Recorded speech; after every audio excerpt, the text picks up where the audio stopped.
Publius Flavius Vegetius Renatus, commonly referred to simply as Vegetius, was a writer of the later Roman Empire. Nothing is known of his life or station beyond what he tells us in his two surviving works, Epitoma Rei Militaris, and the lesser-known Digesteratus Mullo Medicinae, a guide to veterinary medicine. The latest event alluded to in his Epitoma Rei Militaris is the death of the Emperor Gratian. The earliest attestation of this work is a subscription by one Flavius Eutropius, writing in Constantinople in the year 450, which appears in one of two families of manuscripts, suggesting that a bifurcation of the manuscript tradition had already occurred.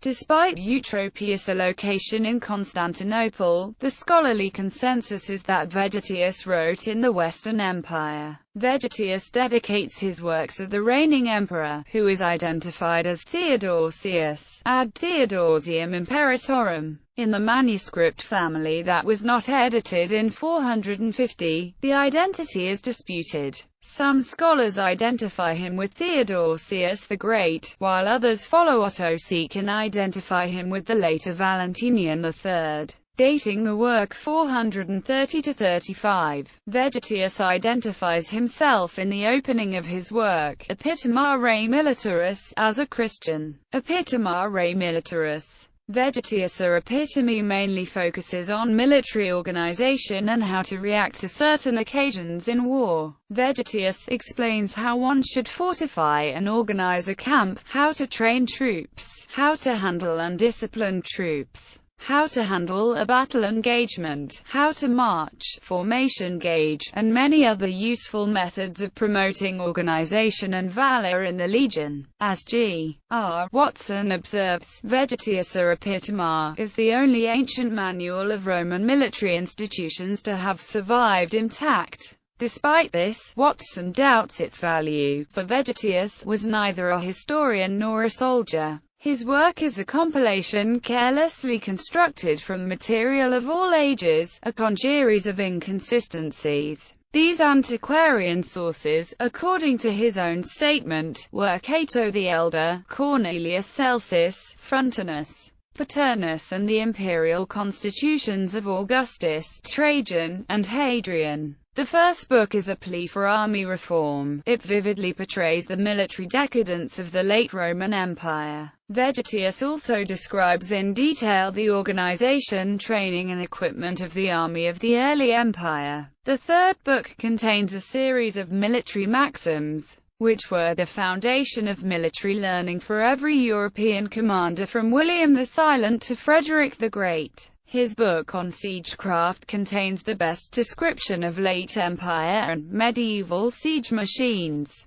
Among other things, it shows details of the siege engine called the onager, which afterwards played a great part in sieges, until the development of modern cannonry. The fifth book gives an account of the materiel and personnel of the Roman navy. The author of the 1911 Encyclopaedia Britannica article states that, in manuscript, Vegetius' work had a great vogue from its first advent. Its rules of siegecraft were much studied in the Middle Ages. N.P. Milner observes that it was one of the most popular Latin technical works from antiquity, rivaling the elder Pliny's Natural History in the number of surviving copies dating from before AD 1300. It was translated into English, French, Italian, Catalan, Spanish, Czech, and Yiddish before the invention of printing. The first printed editions are ascribed to Utrecht, Cologne, Paris, Rome, and Pisa. A German translation by Ludwig Hohenwang appeared at Ulm in 1475. However, from that point Vegetius' position as the premier military authority began to decline, as ancient historians such as Polybius became available. Niccolò Machiavelli attempted to address Vegetius' defects in his L'Art della Guerra, with heavy use of Polybius, Frontinus, and Livy.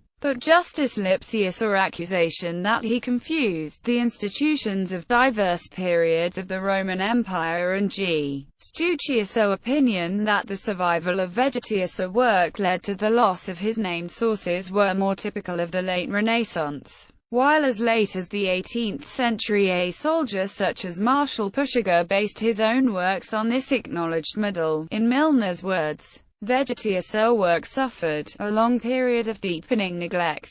Vegetius emphasizes the shortcomings of the Roman army in his lifetime. To do this, he eulogizes the army of the early empire. In particular, he stresses the high standard of the legionaries and the excellence of the training and the officer corps. In reality, Vegetius probably describes an ideal rather than the reality. The army of the early empire was a formidable fighting force, but it probably was not in its entirety quite as good as Vegetius describes. In particular, the 5-foot, 10-inch minimum height limit identified by Vegetius would have excluded the majority of the men in Roman times, men of the time, from skeletal evidence from Herculaneum in 79 AD.